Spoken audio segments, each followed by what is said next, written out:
All right, buckle the fuck up because this one's the big one. This is my 100% free guide on how I would reach $10 million per year in personal, consistent flowing income that I can count on if I had to start completely over from scratch, did not have the skill sets I have today, and want to do it in a reasonable time frame, let's say 3 to 5 years, while I am still young. And this is step by step what I do. In fact, this is step by step what I did to build a $200 million valued company, Hyros, from start to finish, minus all the stupid fucking mistakes I made. Because I'm sure as you watch this hour-long video, you're going to discover I'm kind of a dumbass. Here are the steps. Here's the first lesson. The first lesson is intent. If you want to make $10 million per year in personal income, you have to build a business that is capable of generating $10 million per year in consistent profit. Not something that's willy-nilly and goes up and down. Not something that makes $10 million a year in revenue. Something that makes $10 million a year in profit. That means you're likely going to need to build a $100 million company. Now, I know that sounds crazy and intimidating, but it's the same way as setting out to build a $1 million company or a $5 million company. And the big mistake a lot of people make, including me when I got started, because I've built several 7-figure and 8-figure companies, is I didn't build companies that were capable of getting to $100 million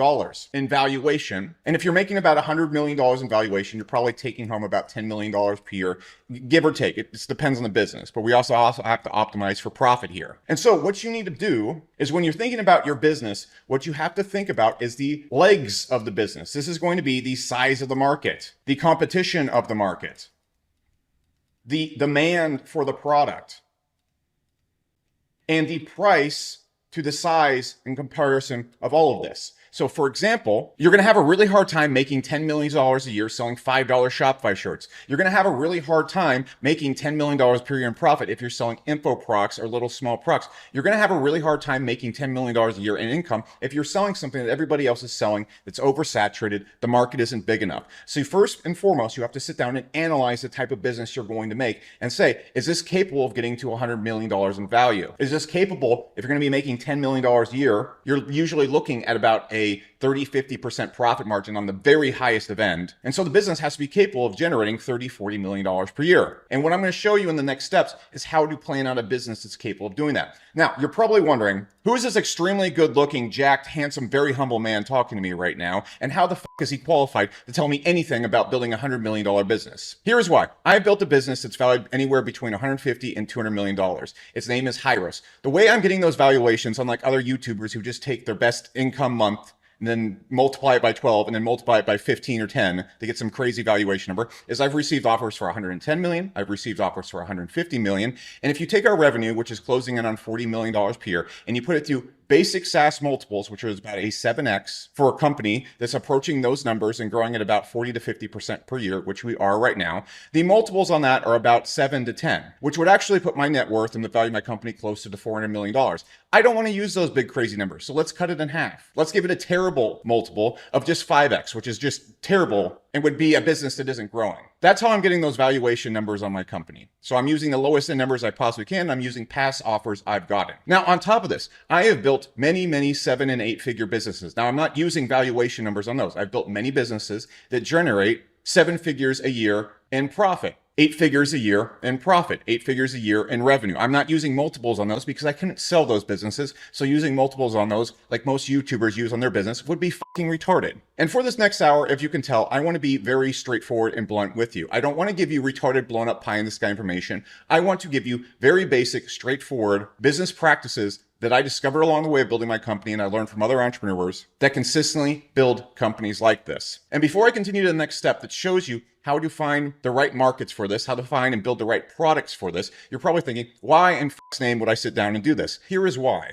A, I don't have a course to sell you. I'm already extremely rich. And as you can tell, extremely humble. I see you guys in the comments section. You consistently say I'm not humble. I don't know what you're getting at. I don't see what anything about this video doesn't scream raging humility. But whatever, I'm not here to prove that to you. The fact is, I'm already extremely rich, and selling courses, I think, is a bad business model for getting more rich from here. It doesn't make enough money for me to care about it. However, at my company, Hyros, we're launching a product in the future that is extremely mass market. You can put it on any website and it will increase the revenue of the website 3 to 5%. I don't want you to buy that right now. I don't even want you to think about it. I'm not selling it to you right now. You can't even buy it. Chill out. My goal of making this video is to help you so much and give you so much information that your business grows. And when it does grow, you come and think, hey, that really nice, good looking, handsome, jacked man on YouTube, he helped me out a whole lot. Maybe I'll go check out his business. I have nothing to sell you right now. So stop twisting your nipples. You're just going to get an hour of quality content here. No ploys, pitches, or steamy, skizzy internet marketing shit aside. So let's talk about the next step. Finding the market and knowing what type of product to build for this market, and then how to target specific beachfronts for the market. I know it's a big mouthful. Let me explain. So look, for the sake of this video, I only built one business valued over $100 million. So I'm going to use my experience at Hyros, which is a SaaS company. I think SaaS is the best business model overall, especially for me. It matches my talents, but this applies to basically every business model out there. It's the core of growing a large business from complete scratch. You can use it for anything. I'm going to talk about this in relation to Hyros though, because that's the experience I have. You're going to have to use your noggin and connect the dots, which I trust you can do because you don't have an IQ of a baboon. If you do have an IQ of a baboon, I don't know what to tell you. Enjoy the video. We have a cool car in the background. You can flip it too. Look, identifying the market, the product you should build for it. And by the way, these drawings in the background are going to be like they're written by a chimpanzee. At all times in this video, just remember, I'm absolutely retarded. I'm very incompetent. So you're just going to have to sort through the information knowing that. The Lamborghini here is to trick you into thinking I'm a competent professional entrepreneur who knows what he's doing. I think it's going pretty well so far, don't you? Anyways, the market, the product, and beachfronts. So look, first thing you need to do is you need to identify a market that is big enough. At Hyros, for example, I decided that we needed to target media buyers. And you also need to target a market that is not completely oversaturated with the product you're going to assign. So I know a lot about marketing. So I decided to build Hyros, which is a marketing software that tracks ads and then basically increases the revenue you get from ads. Now, I'm not going to pitch you Hyros in this video. I'm just going to tell you what it does so you understand how I approach this market. So what Hyros does is if you put it on your Facebook ads, your YouTube ads, let's say you spend $100, $500, $1,000 on there. You need to see which ads are generating sales so that you know which ones are generating an ROI. Facebook ad, YouTube ads, whatever, they don't track as deeply as needed to actually go and track all your sales. Hyros does that. So if you're running ads on Facebook, for example, I can spend $1,000 on Facebook and it will tell me I got 5 calls for my business when in reality I got 10 or I got less than that and Facebook was wrong. If I'm using that wrong data, I'm not able to scale my ads accurately. Therefore, I lose money or turn off ads that are making me a lot of money. If a business plugs this in, it makes them more money. But the core of what I just showed you right here is breakage in a business. It's a place where a business is either losing money or can make more money. It's the problem. It's the painful problem that the business or person is dealing with. And that's what we want to focus on. So the first thing we want to do is we want to look at a market that can support this and make sure it's simply big enough. Marketing software, obviously, if you look at Salesforce, you look at other products in the market, obviously marketing software has a huge niche out there. If we look at e-commerce, for example, I'm going to use the references of sleep or skincare because those are really easy ones to make. If you look at the market share or the market size of people that need to improve their sleep or the people that need to improve their skin, it's absolutely fucking gigantic. So first thing you need to do is pick a big enough market that your business can scale into. The easiest way to do this is a lot of people have all sorts of little testing strategies or weird little strategies to go find these things. They load up an Excel sheet like a fucking nerd and do this. Just look at similar sized companies in the marketplace. Are there multiple billion-dollar companies? Are there $10 billion companies? Is the total market share big enough that if you get a tiny little sliver, you can get a $10 million per year, $20 million per year, or $30 to $40 million per year business running from it? If you're doing SaaS and you want to make $10 million per year income, you probably are going to need a business probably doing anywhere from $30 to $40 million a year. If you're doing e-commerce, you're probably going to need a business doing 50 or 80 with the profit margins from that. If you're selling info products and digital products, I don't know what to tell you. I think that's a really hard business model to scale. It's fantastic for cash flow, which is fine. We'll talk about it here in a second. But usually cash flow businesses are not great scaling businesses because their barrier to entry due to their profit margin makes them extremely competitive. If you've noticed, there's 500 info products or coaches or whatever popping up everywhere. It's not a great business to make a $100 million valuation on. You also can't sell the businesses. So I'm not really going to talk about those businesses too much in this video, though I think it is a great way to make money. I don't think it's a great way to make consistent money because the businesses have all those metrics I just talked about that make it very hard to sell, overly competitive. It's very challenging. I can walk away from Hyros right now and the business will continue growing and making money. You can't do that with most info businesses. There are caveats to that, but let's continue. So we need to make sure the market is big enough. Now we need to make a product based around breakage or a significant problem, combining a beachfront we're actually able to storm. Now, those are buzzwords. Let me explain the buzzwords. So what is breakage?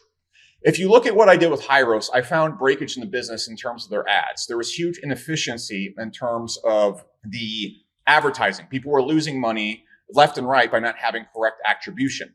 I am basically able to use that to create the best product pitch of all time. You pay me $100, I will make you $500. So for example, if someone plugs in Hyros and they're making $100,000 a month from their ads, if they plug in Hyros, it will increase their ad revenue to $115,000 or $120,000 a month.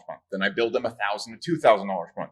Very easy. They're making $20,000. I get $2,000 of that. That's the best business pitch on earth. I love making products around that, and that's what I base around. There's other ways you can do this in e-commerce and whatnot. I've never done that, so I'm not going to talk about them too much. And frankly, you can already see the common problems in e-commerce just from my point of view by looking at the market. People need to sleep better. People need to improve their skincare, so on and so forth. Now, what you need to do once you find these breakages or you see the problems in a marketplace is you need to look for beachfronts you can actually storm. So for example, one of my first marketing softwares, Market Hero, I went and made an email autoresponder and I messed up royally. Now the business got to $304,000 a month, which is not too shabby for a SaaS business, but it couldn't scale from there and it was impossible to improve or keep moving forward because I built it very, very, very wrongly. See, what I did in that marketplace is I went for the entire market. All right. Anybody sending email ever. You own a Shopify store, you're doing digital marketing, you're doing whatever. I went for all of it. Okay. And the problem with this marketplace was two things. One, I went for everybody all at once. So I was not good at anything in particular. Two, the email space was extremely commoditized. So when you're looking at your market, is the market and the problem you're trying to solve commoditized? What does this mean? If you look at MailChimp, you can sign for a free trial and then pay $7 a month for it. And even if you're running $1 million business, it's like very, very cheap. This is because the email market or the email marketing market is so spread out and packed that it's become very cheap and easy for businesses to get into it. And so you have MailChimp, which is making billions and billions of dollars a year and can lower their profit margin to like 5% and still make tons of money. That's so hard to compete with as if you're a startup. It just doesn't work like that. So you want to look at the incumbents in your marketplace and see, is it commoditized?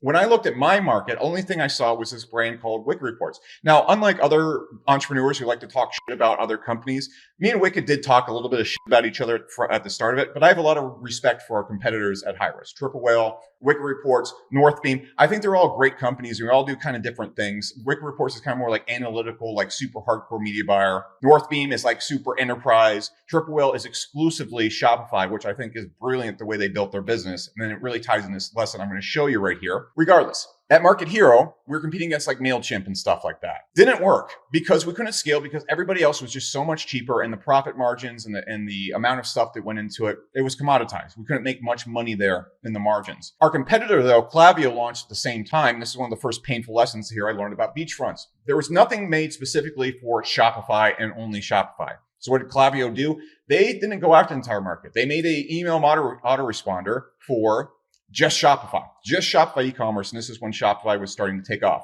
The company is now worth like $6 billion and my company's worth zero because I'm a fucking idiot. So here's one of the first big lessons of how Alex Becker is a complete dumbass. I went for everything and I didn't target a beachfront. Klaviyo did. So what you want to do with your business is you want to see what part of this market is not being served. So for example, if I was making a software right now, I see all these AI softwares popping up everywhere.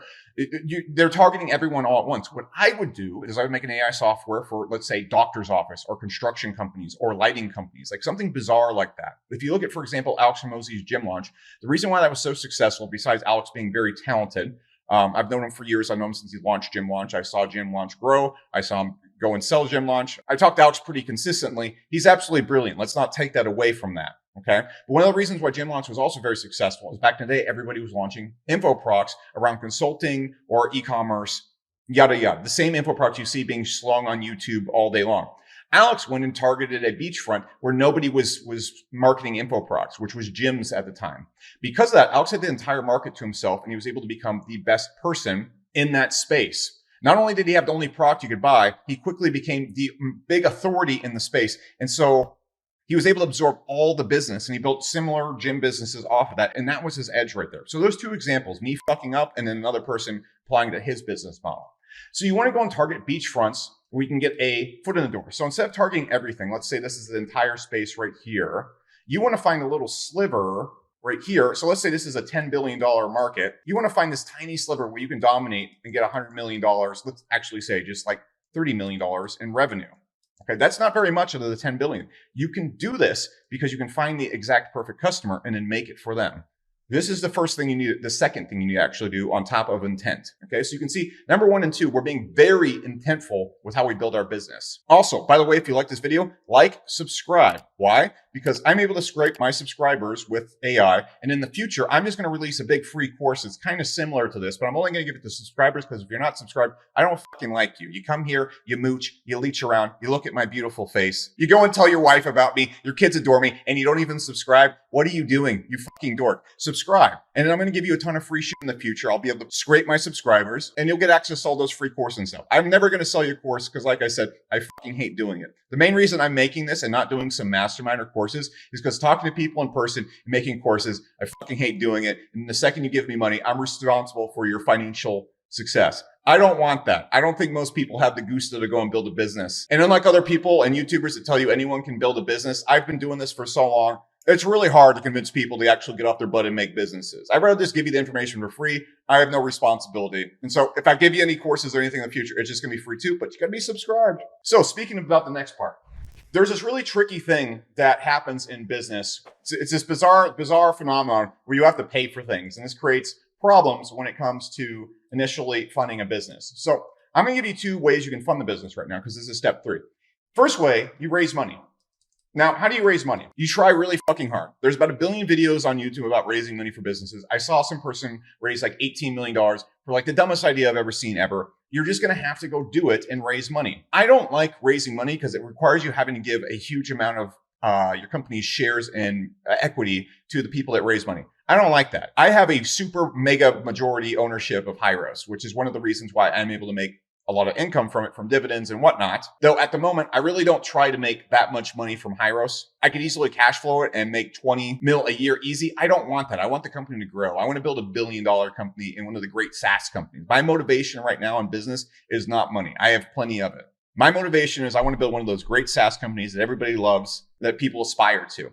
So I'm not too worried about cash flow right now. So as we continue in this video, I'm going to focus on your cash flow, but just understand that's not really my priority. I want to build $1 billion business. You want to build $100 million business and you want to make $10 million a year. That's what we're going to focus on. That being said, if you want to make a lot of money, it's easier if you just don't give away any equity. So what I like to do is I like to do cash flow business models to fund the big business. Now, this is a lot slower. You can cut to the chase with raising money and start day one. But I think if you're a beginner entrepreneur and you're watching this, I don't think you should do that because you don't know what the fuck you're doing. Running cash flow businesses like info products, e-commerce stores, and the lower levels, coaching businesses, a lot of the businesses you see on YouTube, a lot of the businesses that people tell you, consulting, building an agency, I don't think they're great for building 100 million 9-figure net worth. I just don't think they are. It's very hard to do. I did them for years. And the reason why I did them for years was cash flow. They cash flow very well. And so you can get to 50,000, 100,000, 150,000 a month with those type of business models.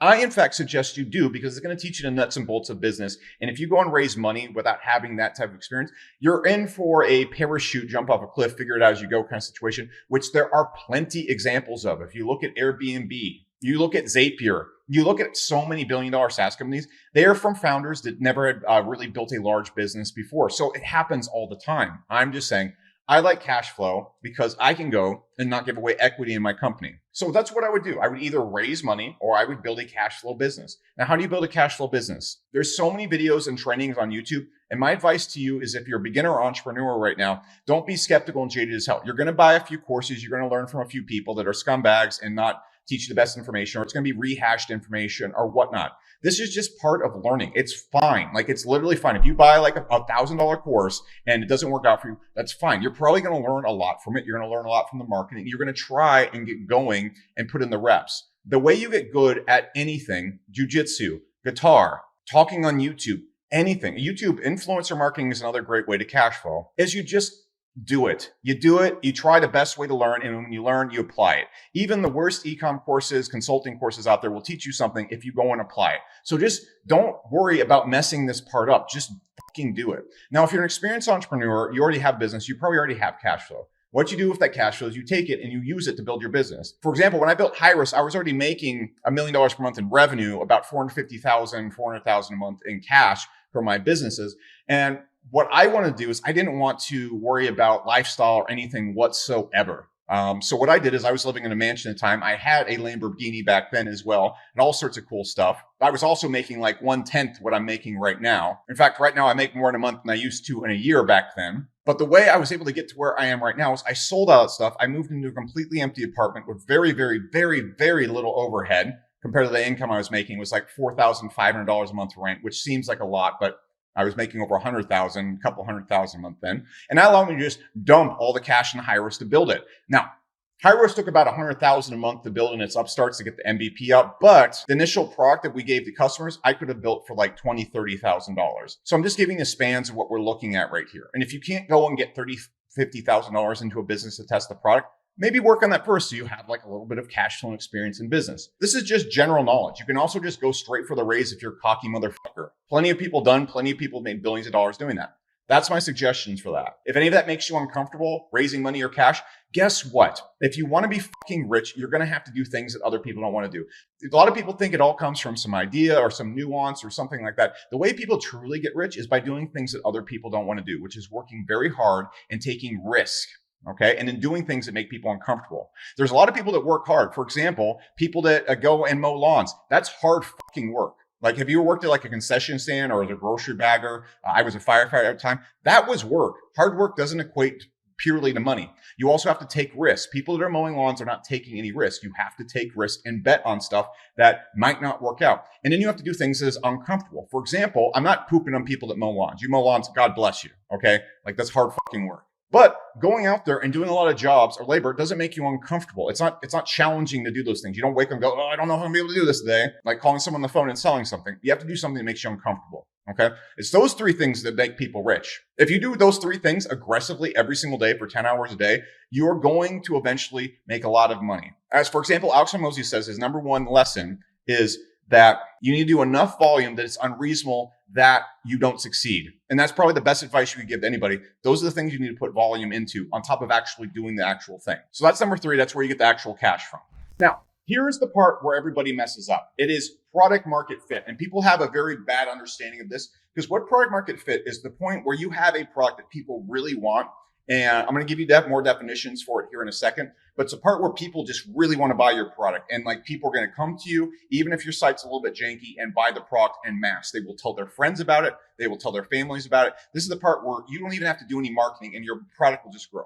For example, Sam Ovens School, again, another amazing entrepreneur. I've known him forever.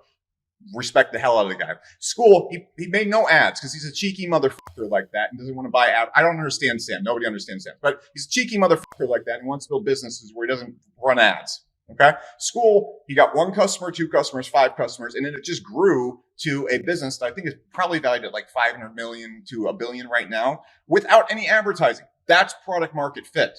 That's fucking dick straight in the, it's squeezy. It's tight.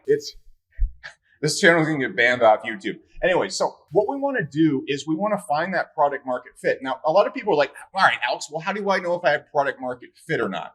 You don't. You can't just sit down and like brainstorm if you have product market fit. It's like looking at a girl from across the room and be like, how can I make sure that I'm the perfect fit for her and she's going to love me and we're going to go along very well? Like, you can sit there and scheme and rub your hands together and put lotion all over your hands, all creepy enough in the corner. That was basically me at 20 years old. But you're not going to know. You have to go and find ways to dip your foot in the water. Now, I know you guys are all 5'2" virgins, and that's a whole other problem for another video. Okay, I don't think I'm going to be able to fix your crippling virginity in this one video, guys. We got to focus on making you rich first, so at least you can pay OnlyFans girls to hang out with you for Instagram photos. Problem number 1: you're broke, or you're not. Jokes aside, you're not making as much money as you want. If you're watching this, you're probably an experienced entrepreneur. I see you. Hopefully you fix the virginity thing. Anyways, so how do we do this whole product market fit thing? So there's a lot of things that people talk about, and you've probably seen a few of these before, but I'm going to give you the creme de la creme of how to do this. So people talk about minimal viable product. Minimal viable product is essentially that. It's the least you can possibly do to test your product idea. So for example, in Silicon Valley and a lot of tech companies, they'll make a software that's just literally a UI and it simulates the experience for the customer. Okay. So they'll have people come in and they'll test what is essentially just a fake product. Everything it's outputting is just like it's pre-made. Okay. So let's imagine like I connected someone into a Hyros account and I just showed them like their ad results and like what it would look like and then pitch them the product and see if they would buy it. Okay. It's basically doing it in the cheapest way possible. So I'm going to give you a few examples of this. So when I first made Hyros, within about $20,000, $30,000, we were able to make something that could track Facebook ads pretty efficiently. And I was using it for my business, but it wasn't, if you look at Hyros now, that is just some monster of a thing. It used to just be like a little Excel sheet, and it would show you how much you spent and then how many sales came in. And this was like revolutionary at the time because everything tracking wise was just fucked. And weekly reports, I'm not going to sit here and talk shit about them, but it was very hard for people to grasp and understand. Tracking was not mainstream at the time. And I don't like to toot my horn too much, but I think Hyros is what made tracking ads mainstream because of my marketing and the way I simplified it for most businesses to understand. Most people were not tracking their ads at the time. I was using like some wingding Excel thing to track my ads. My buddy Sam, who was really like, he got me into tracking my ads. He had like this complicated custom system that was built on segment. It was just bonkers at the time. Okay. So I'm the guy that made tracking mainstream. I'm taking that medal. I'm also the most humble YouTuber business advice guy, 6 years straight. You guys all know. Anyways, what I did within about, I don't know, $20,000, $30,000 is I made that really simple thing. And the way I tested product market fit is I didn't sell the product. What a lot of people think is like, how can I make this product or business and then start making money day one? That's completely irrational, you silly fuck. If you want to do that, go make a cash flow business. If you want to make a $100 million business, you want to make $10 million a year consistently where it flows in from an actual business that has moats and defensibility, which we'll talk about a little bit later on, you're going to need to build and test something. Now on moats, I'm just going to talk about this very quickly. The reason why we're building businesses like this is because it's hard. What a moat is it stops people from getting into it. So for example, when I was making e-commerce info products back in the day, there was like 500 new ones that popped up within 2 months of us having the top one. We made a really big e-commerce product. It was making a lot of money. And within 6 months, there was 50 competitors who were very competent. At Hyros, we had one competitor, Wiki Reports. And in the last decade we've been open, there's only been 2 or 3 that are really competent that I actually fear that have popped up. And so like, it's just, we can really get our own parts of the market. These are moats. Nobody wants to invest $5, $10 million to build another Hyros. No one wants to figure out all the tracking shit we did to do it. And this applies to basically any business model. You have to have some level of investment in some complexity behind your business that prevents other people from getting into it. This is why drop shipping stores and a lot of businesses like consulting or agencies are hard to scale because at a certain point, the market is really saturated due to those problems that I just mentioned. So we want a business where you don't make money day one because you have to figure it the fuck out. This is the whole, this jungle jargon stuff we're going through right now is the reason why these businesses make so much money. It's because nobody can replicate them. Okay. So I was able to put this out, and what you don't want to do is sell it first. And I'll talk about how we get our first customers here in a minute. What you want to do is I hopped on calls with people, and before I even have this built and we had the working product, I get on calls with people and I literally just had something like an Excel sheet that simulated what the product would do. And I sold the product to people. I got people from ads. I talked to people on Facebook and Facebook groups, people that knew me from the internet. And I got on calls with them and I showed them the product and I pitched it and I wrote a pitch for it and everything. And I said, would you buy this? Okay. And I pitched it. I pitched a dollar amount. I did the close, everything. And then at the very end of it, I said, well, you can't buy it right now. But I went through all of that. And so what happened right there? On those calls, what I saw was when I pitched it certain ways, the first version of the product, people didn't really respond to. I tweaked it a little bit. And suddenly people in the calls were saying, oh yeah, I'll sign up for that $250 a month. Here's my card right now. And I was like, no, you can't buy it. But then what I kept doing is I kept increasing the price. I'm like, hey, all right, it's $1,000 up front. People are like, oh yeah, here's my card. I'll buy it right now. I'm like, it's $5,000 up front. They're like, oh, it's kind of steep, but here's my card right now. We really need to have this. And I'm like, okay, for your business, you make a lot of money. It's going to be $60,000 a year. Okay, cool. Yeah, we'll pay that up front. Like, here's my card right now. That's how I knew I had product market fit. I sold the product before I even had a product. I didn't take that money, of course. Like, don't do that. But I was able to test it on sales calls first. Now, you can also use that method of testing the product and showing it to people and getting the response. But I think the best way to tell if you have a product market fit initially is selling the product and seeing if people will put their card down right then immediately without resistance. And you can keep upping the price. If people are trying to like haggle you on the price, the resistance to putting their card down, you don't quite have it. Keep going back to the drawing board. It should be something where people go, holy shit, I need this now. I see how much more money this is going to make me, or something, their problem, whether it's sleep, whether it's their skin. They need to see it and say, this is absolutely perfect for me. Please let me pay you for it. That's how you know you have product market fit. Now, let me give you a few other examples of product market fit you're going to see as you launch the product a little bit more. And this ties into getting I have my notes over here, by the way. I'm not going to act like I have this all in my head. But you need to also gauge the customer's response. So for example, Hyros right now and Hyros at the beginning, if I turned Hyros off, we would get so many angry messages right now. Like it's insane. If I turn Discord off, if I turn Slack off, if I turn Stripe off, if I turn Zapier off, name anything that you have that your business relies on or you use every single day. For example, if my 8 sleep bed broke the other day and I was like pissed and like, I don't have the time to send customer support tickets, but like it was a real problem for me and I had to replace it right away. That's how you know 8sleep has a product market fit. Okay. So whether it's by getting your claws into the business and making it so everything breaks when they leave, which is what like HubSpot or like Infusionsoft back in the day did, whether it's being so damn useful, they have to use it. Like Zapier, for example, you just have to have the damn thing on. Like if it breaks or turns off, you're in trouble and you're going to be messing them. That's one thing you need to see. The other thing is rabid customers. Are these people telling their friends about it? Are they pumped about it? Are they actively messaging you, helping you improve the product? Do they really care about it? One of the things that Wade Foster at Zapier saw when they were building that initial product is they would build the product and people started like, hey, I'll give you money right now. And people were all over them about improving the product because they needed it so bad. And people really cared about the product. So it's a combination of those things. People easily paying you, people being really bad if you turn it off. That's always a great sign. People caring about the product. If people are leaving criticisms, feedback, trying to help you improve the product, it's not a bad thing. That's a good thing because it means people care. If people are not leaving you tickets and criticisms, if they're not actively talking to your business constantly and offering suggestions and it's quiet and crickets, that's when you have a product that nobody cares about. Okay. So those are things that go into product market fit. Now, step number 5, getting 10 rabid customers. When I say get 10 rabid customers, you're like, well, 10 customers doesn't sound like enough to make money, Alex. Yeah, no shit. What you want to do is you need to go and through your sales methods that I just talked about, through introducing this product to people by talking about it online, you're going to get 10 people in. And so, for example, at Hyros, we're launching a product called Air right now. It's an AI product you put on your site.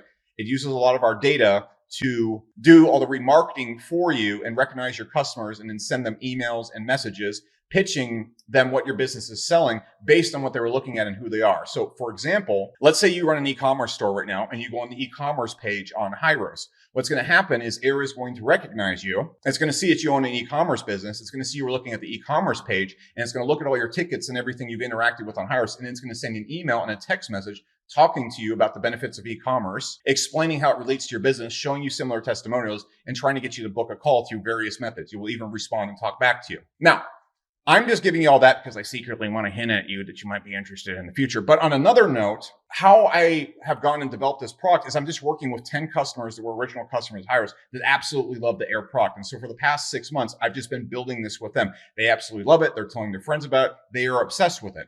This is the same exact thing I did at Hyros. I got about 10 people that absolutely really needed ad tracking. Like they were rabid about it. Okay. I had a buddy, Dan Ryder, who we met doing this, and he worked with me for literally years on improving the product and telling me like what he needs for his business. We had about 10 other people like that. And through that, those 10 people, we were able to develop a product just for them. And so what happened is, one, you want to be intentional with the beachfront you're going after. So who we originally made Hyros for was info marketers or people that have call-based businesses. So for example, doctors, people that sell products over the phone. You ever see a funnel where you book a call and sell the product over the phone? They run an ad, tell you to book a call. That's where Hyros really excels. And that's what it wasn't being solved or nurtured at all, especially by Wiki reports at the time. Nobody could really track their phone calls and long-term revenue back to that. So for example, with Hyros, person books a call, you need to be able to track them all the way to the call, and then everything they buy from you years after, track it back to that $1,000 you spent originally and see that ROI, because you're not going to see that ROI immediately, and you're definitely not going to track that in Facebook or whatever. It's a massive, massive problem. That was our beachfront. So whether your beachfront is doctors' offices, gyms, whatever, be very thoughtful about that beachfront. Then get 10 rabid customers that are really interested, and you just work with them on it. You don't charge them. You just keep making the product for them, and you keep developing and improving the product. This can be any product, whether it's a sleep product, a skincare product. You keep working with them. Let's say you make a skincare product for men who are 55 and are suffering from crow's feet or something like that. You keep improving the product, not just the product or formula itself, but how they like it, the brand itself, how easy it is for them to get it in the mail, how easy it is for them to open the damn thing, everything. And you just use their suggestions. They're going to keep feeding you data and feeding you information and feeding your information that's going to develop the product into the best possible product for these 10 people. Okay. So through Hyros, our product evolved and eventually became the best damn thing for tracking info or information products or call-based businesses. And then we use the same process for large-scale e-commerce stores. We don't really focus on like tiny Shopify stores because they don't really have that much basis or tracking problems. But really large stores that need to track their subscriptions or long-term revenue, that's where we go after in e-commerce and Shopify. Triple Whale completely dominates the smaller end market, and they did a super good job of that. We don't try to mess with them there. And we also go after really specific things. It's really important to know what the focus of your business is versus your competitors. For example, like Triple is really analytics based. It's more like a dashboard. Hyros is 100% pure tracking and tracking people for years and attributing all the revenue with intense accuracy. That's where we really excel at. So you got to pick your edge. Don't go and chase your competitors, chase your customers. Anyways, these 10 customers are going to help you develop a product that's perfect for them. And then what's going to happen is these 10 customers are going to start telling everybody about it because it's perfect for them. And what you don't realize about these 10 customers is if the market is a $5 billion market, there is $100 million of revenue out there from people that are just like those 10 customers. So if you can make these people absolutely in love with your product, they're going to slowly tell people and you're going to start absorbing this market. So when Hyros started to grow and we got it good enough that these 10 customers were telling everybody about it, I just had DMs from everybody saying, hey, can we get on the Hyros? Can we buy? And so we had like a waiting list to get in just by doing this. And this is why you focus on the 10 customers first. You make them love it. And if you're not at the point where people are DMing you to get into your product, you haven't pleased these 10 people enough or the market's too small. The market should not be too small. You shouldn't make that mistake. So the next part is starting to sell the product itself. So what you want to do at this point in time is you really want to be working on your pitches and the actual sales of the product. So at Hyros, for example, we had people coming in from sales calls. And so if people wanted to get in the product, they had to book a sales call and they had to go through it. So not only do you want to find the best pitch and the best way to sell a product, this is when you're working on the copy of your site and improving the product because you're working off this momentum of those initial 10 people. So you shouldn't have too much trouble like getting calls and people to come at least check out the product. This is when you work on the product and you start finding like the pricing and everything that makes sense. Hyros is such a good product market fit, we could require people to pay a year up front. You really want to find niches that are so underserved that you can do this because it makes it really easy to run with ads. So for example, if I was running an autoresponder, my competitors are selling free trials. It's going to be really hard for me to get people to spend $500 up front, much less $10 to come try the product. At Hyros, there's nothing serving. The problem is so big that we could charge $3,500, $5,000, $6,000 up front. No problem. This made it so that we ran money in ads. We broke massive profit on the ads because we're billing for an entire year up front. That's one just general tip I want to give you when you're starting your business. If you're selling skincare or a bed or anything like that, if you can find some way to package everything in a year up front based around the testimonials of those 10 customers, you're going to be doing very well. Now, how do you really get people to the edge to pay that amount? You use the testimonials from those 10 customers and the results. For example, the first 10 customers at Hyros, I could show revenue increases on their ads of anywhere from 10, 15%, all the way up to 150%.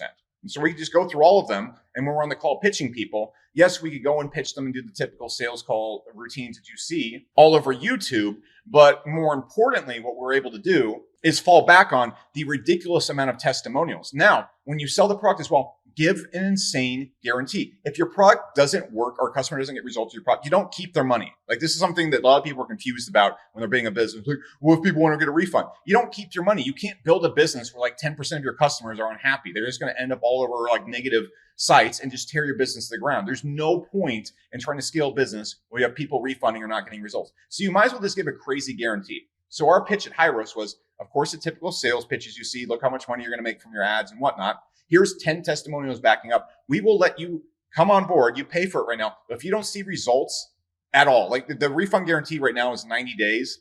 But we really just are like, hey, if you don't see results and your business doesn't grow, you don't pay for it. And we've honored that to the day. And we obviously wouldn't have a business if we couldn't do that. Like that's one of the reasons it gets people across in sales calls. So you use those testimonials from your 10 customers. You use basic sales pitches and you improve them. You get whatever you're going to be doing, whether it's copywriting, whether it's getting people on calls, you just work like hell on that.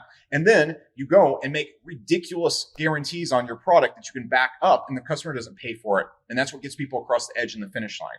You send them the skincare, and if they don't see their crow's feet removed, they don't pay for it. If you send them the bed, the mattress, whatever, if they don't sleep better, they don't pay for it. The end. And if you're thinking, well, that will make me lose money. Well, why are you selling a fucking product where people don't get results? Like, what are you trying to do? You think you're going to build a $100 million business where like people consistently get your product and don't get results, and you just like, I'm going to keep your money anyways, you're not going to be able to do it. You're not going to be able to do it. It's not going to work very well. So don't even try. Just be super fluid with your refund guarantees. I see all these info marketers and agency owners, and they have like tricky refund guarantee things. And trust me, I've done that in the past too. That doesn't work. You can't scale like that. People aren't happy. And if you can't make a business work like that long term. It just doesn't work. You can't scale it. So now comes the fun part. All right. So you have a product, it's selling, you're having initial people coming in. If you're being smart with it, you're actually probably making some money to then reinvest in the product. So at this point, Hyros quickly got to like $100,000, $200,000 a month in revenue coming in. And that allows you to just really reinvest back in the product. So what you do at this point in time is one, reinvest.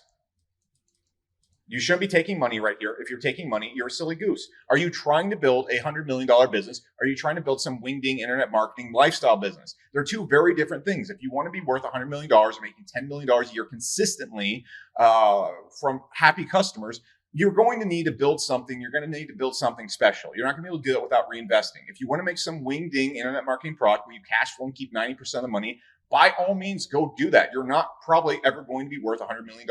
You're probably not ever going to consistently make over $10 million a year, or whatever factored for inflation in the future. That's fine. Like if you want to make like $1 million, $2 million a year, do it. By all means, you want to make a ton of money. You're going to have to do some things that other people don't want to do, which is reinvesting in your business, the product, based on the feedback of your customers, and aggressive customer success. I think the thing that we actually sold at Hyros wasn't tracking. Our tracking is the best, but the thing we sold actually was the best customer success. See, our competitor at the time, Wicked Reports, you basically sign up and it would just be like, hey, figure it out. What we did is when somebody bought at Hyros, instantly they were turned over to a one-to-one customer success manager who literally chased them around until they got set up and then looked at the results. I was even setting up people's accounts, a lot of accounts, and I was doing reviews on people's results and then sending them the reviews. The first, let's say 100 customers, I helped them set up. And then what I did is I looked at the results and I showed them the results they were getting because they didn't know how to read them. Okay. Then I trained my head of support, Peter, to go and do this. And he trained other reps and everybody to do this. And we had the best customer support team and still do in the entire industry. The reason why Hyros was very successful is because A, we reinvested. B, we went massive hard on customer success. 3, we constantly listened to the customer because the hardest challenge in all of tracking is getting people to set it up because it's complicated. You have to figure out where these little gaps in your businesses are and where the customer support gaps are, and just be the best. Zappos grew to $1 billion company by being the best customer support in shoes. So you should just go absolutely hamboard on this. So what you want to do is you want to find the best possible customer support lead you can. And a lot of times what you're going to see is a lot of the customer support people you initially hire, you're going to find a few gems. For example, our head of customer support, customer success, or chief customer success, Peter, started as a base success agent. Now he has I believe almost 7 figures equity in Hyros. He makes really, really good money. If you're watching this and you're an employee, don't think you can't make good money being an employee too. Now, why do you do this? Why do you do this? Well, one, word of mouth. That's you want to grow through word of mouth. What a lot of people try and do when they're trying to build a business like mine is like, tell me the advertising strategy. I don't spend that much money on ads at Hyros compared to other businesses. For example, at our info business, I was spending like $25,000, $30,000 a day. At Hyros, I spend like $2,000 a day, and it's kind of tongue in cheek. Now, there's some reason for that because the market size, the amount of customers in tracking isn't that big. It's a very big market money-wise, but there's really only 100,000 people in the world that buy media online. So I can reach all of them with very little ad spend on Facebook, which is, again, something you want to figure out when you're looking at the market. Think about the ad size and who you can easily reach. That being said, what you want to grow through is word of mouth. At Hyros, 90% of our sales come from other people suggesting Hyros or telling their friends about it. That's number one. That's how you want to grow. Once you start doing that, it snowballs, and then you don't even have to run ads. Like, have you ever seen an ad for Zapier or Slack? No. Okay. That's number one. But 2 is they give you the most lethal form of advertising on planet Earth, which is testimonials. So our pattern was we'd bring people on board.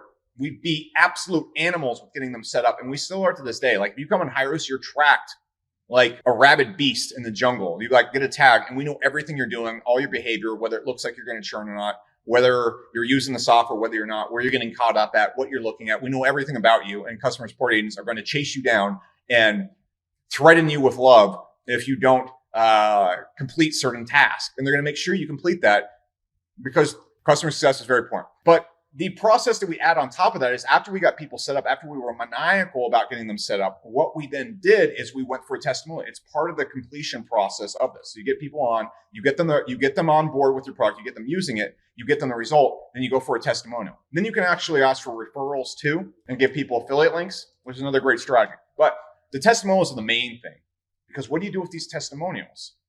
This is where you scale the business. Number 8, a lot of people are like, Alex, what do you put in your advertising? How do you get people from your ads to convert? And so people try, like they look at all the scripts and they like look at my landing pages and stuff. No, I just blare through a megaphone results. Like, hey, it fucking works. We guarantee it. You have 90 days. If you don't see this result, you don't pay for it. You don't need a good advertising pitch when you have that. Like, hey, here's 1,000 fucking results of what you want to do. And if you don't get that result, you don't pay for it. Come try it. That's the best advertising on planet Earth.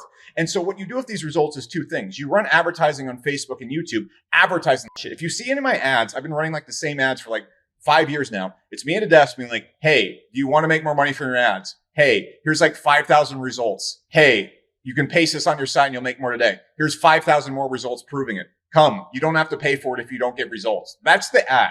So what happens at that point is, 1, you're going to start getting a lot of customers curious about it. And if you can deliver those results, it's going to flywheel. You're going to have customers that come on, they're happy, they tell your friends, and it just flywheels. And so your ads, every customer you get generates 2 to 3 more customers. But here's where it gets really fun and sassy. What you then do is you have enough cred and street cred and results to go to big influencers and major businesses and say, hey, here's all these results. If you come on board, I'll let you use the product for free. We'll get you these results. And if you like it, you give us a testimonial and maybe you pay us for it in like a year. So I was able to go to all these big businesses like Tony Robbins and Playboy and bodybuilding.com. And we just, if you look at our site, we have basically every influencer, countless businesses that run call funnels and stuff, really large e-commerce companies. And so what we do is we go to all those companies and we just say, hey, use it for free. You like it, you get results, maybe leave us a testimonial, and then we can talk about you paying us in like a year. All those businesses just now pay us, but in the beginning, we just didn't charge them. We got them on board. We got the testimonials from them, and then guess what we do with those testimonials? We advertise them. This process right here, if you repeat this flywheel, you can see that we built a product that is perfect for the customer, that they love, that they get involved with, that they get a result from. Then we advertise that result, and the flywheel just keeps bigger and bigger because every customer we add on starts adding more and more customers. And then we add big customers, and that adds more and more customers. And this point, we're really not doing anything different all the way up to $40, $50 million in revenue. You're literally just doing the same thing over and over and over and over and over and over and over again, and the flywheel keeps spinning. And it's just your job to keep evolving the business and improving the business as it grows, which leads to our final steps, which is, guess what? I'm gonna give you more than 10 steps here, which is step 9. And this sounds funny because this is where people start to get lost. Their business grows, and what they do is they forget about their first core 10 customers and they start trying to chase competitors. This is really easy to do. So you might see a lot of businesses that start off really well, and then they start adding all these crazy features and everything that doesn't really make sense. I'm sure you've seen those like software companies, or they start adding all these additional products and stuff, just like try and make more money. No. If your market's big enough, you go back to those 10 customers, and those or you should have 100, 200 customers that absolutely love you, and you just get them all together. You give them rewards for giving you feedback. For example, we have like a private group with our best customers, and we give them all sorts of benefits or access to data or little discounts here and there, prizes, little metal Ray-Bans, shirts, anything. You know, if they want a hand job, they can't get hand jobs. This isn't that type of business that's illegal in the United States. But anything short of a hand job, you got it. Maybe a little slap in the butt, whatever they're into. It's going to be on Twitter now. Alex gives sexual favors for testimonials. Blur it out there. People love to talk shit. Apparently my humbleness has been triggering people recently on the internet. Anywho, you go back to these customers and you do what made them happy, and you just keep doing it better. So one thing we did at Hyros that was a mistake at first is we kept adding like new features and new stuff, when really 90% of our customers come on and they want to see their tracking working 100% of the time, and they want to see it in the Facebook Ad Manager. For example, if you open the Facebook Ad Manager, we put our tracking right there. And that's like the feature that everybody loves. And so I think about what features are people using the most and what are they obsessed with? And I talk to them and say, what can we do better? Then you just make those features better. For example, if you've ever used Slack, you've used the base features of Slack. Think about Discord, Telegram, any products you use every single day on your phone. Uber. What do you use any of those products for? How do you use them? You probably use like 1 or 2 features over and over and over again. And if those features are clunky, you get upset. If those features are working smoothly, you don't use anything else. So what you do with any product you have is you focus on the things that people love and you make them 10 times better. That's what you just do. And you can do that all the way to the fucking moon. Just do that. Just do it over and over again. I don't have anything else to add to that. Keep focusing on your customers and keep expanding into your niche and do what you do better. It'd be so easy for us to chase Triple Whale, for example, on their analytics dashboards and the things they're doing in e-commerce. I'm not going to do that. That's not our company. That's not what our customers love. It can be so easy for us to go deeply analytical like Northbeam and make some big, giant, complicated enterprise analytics system. I don't know what they're doing really over there. That's just what the vibe I get from Brent. We're not doing that. I don't go log into their dashboards and look. I look at what my customers want and I talk to them every single day and I just build that. If you go look at Go High Level, Sean Clark, literally how he made that $1 billion company is he focused on agencies. Agencies love them. And he just kept talking to them and building features that the agencies wanted and just asked them every day what they wanted. They give him feedback, complaint, and he built around it. Go High Level is $1 billion company right now. And it's just, you probably never even heard of Sean Clark. And he just did that over and over again. The final step I'm going to give you is at this point, if you've done this, you're making $10 million in income, or you have a multiple 8-figure company and I've done my job and your company's worth $100 million. And then at that point, once you've made a $100 million company, come on over to Hyros, try out Air, our new AI product, try our tracking. It's just going to make you even more money. Okay. I think I've earned your business at that point once you've made $100 million from this video. But the last thing I'm going to give you is just a little piece of advice of going forward is the way software and tech and any products are moving right now is extremely competitive. And so what you need to do for your customers, and the last thing you need to take away as you grow and scale forward, is you need to keep reinventing yourself and earning your customers every single year. What a lot of businesses do and the way they get beaten, and the way I beat a lot of my early competitors, is they didn't keep earning their customers. They made something that they liked at first and then they just let it sit and then they just started making money from it. No. You need to go and keep making something. One, doubling down on your first customers, but then also thinking like, what's the future? Where is this industry going to be in 6 months or a year? For example, at Hyros, I think in the future, every customer on your website or every customer that comes to your website is going to have a one-to-one interaction. I think that's the future of marketing. There's no longer going to be email blasts. There's no longer going to be mass templates sent out. We're not going to have reps contacting people with lack of information. And we're not going to have a world where people come to websites and they just don't have experiences not custom suited to them. So where I think the future of marketing going is every single visit to a website is going to be a unique experience where the person is reached out to based on everything about them. And every message to them is going to be custom fit. The page is going to be custom fit to them. The emails they're going to respond will be custom fit from. And the responses and speed of which you're able to communicate and figure out about the business is going to be instant through AI. I think that's the future of marketing. And so that's where I'm moving Hyros to, on top of focusing down on our core product. So look, the last advice I gave was focus on the cores and what your initial customers want. Yes, what customers want at Hyros is the ability to press a button and make more money. You have to figure out what people want at your business. I'm going to tell you, if you have a B2B product, that's really what people want. They want to press a button, do nothing, and make more money. That's what B2B is. You're selling money. You're selling $250 for $50. That's all you're doing. If you have a product in e-com or anything else, what people want is results without effort. Okay. They want that big pain solved with as little effort as possible. So you keep doubling down on that. And I told you, keep doubling down on that. But you also have to think, where is this industry going? Now, e-commerce always evolves through different angles. So for example, you always see like a hot new skincare product or what's happened in e-commerce was it got taken over by influencers, really.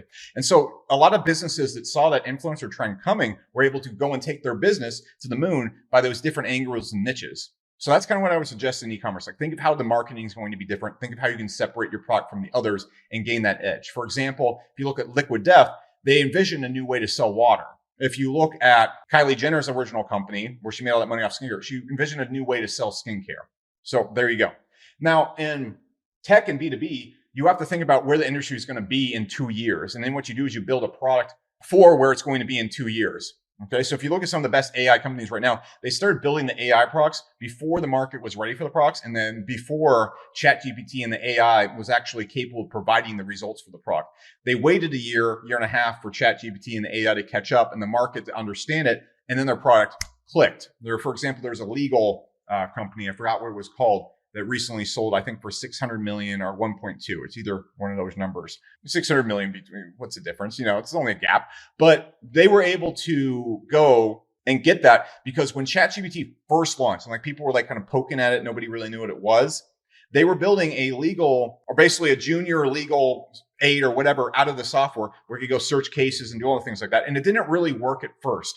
But about a year after they started building it, ChatGPT caught up and evolved, the technology did, and then it clicked. And they were able to go and build this legal thing where lawyers were like, holy crap, this replaces all of our aides. We don't have to have the lower level lawyers of the company anymore. And it was able to replace it all overnight. Boom, shot up to a $600 million exit in like a year. So those are pretty good results. And that's how you want to think about your business and moving it forward. That's what I'm doing at High-Risk right now. And this step-by-step process I just gave you takes you to where we are currently right now with the company. If you enjoyed this video, subscribe. I'm going to be giving my subscribers tons of free stuff in the future. If you're not a subscriber, I hate you and I don't want anything to do with you and you will get nothing. Also follow me on Instagram at 4ambecker because I'm releasing all sorts of content and stuff there now too. It would be really cool. And I'm really bad at Instagram marketing. So if you could just pity me and give me follows there, I'd really appreciate it. So that's all I have in this video. And if you're looking at how to get better at business and improve your ability to do business, here's a video on how to get really good at business very quickly and make a lot of money if you're a complete beginner or even novice. And it shows why you're not making the money you want on top of just not following these steps. This is a really, really good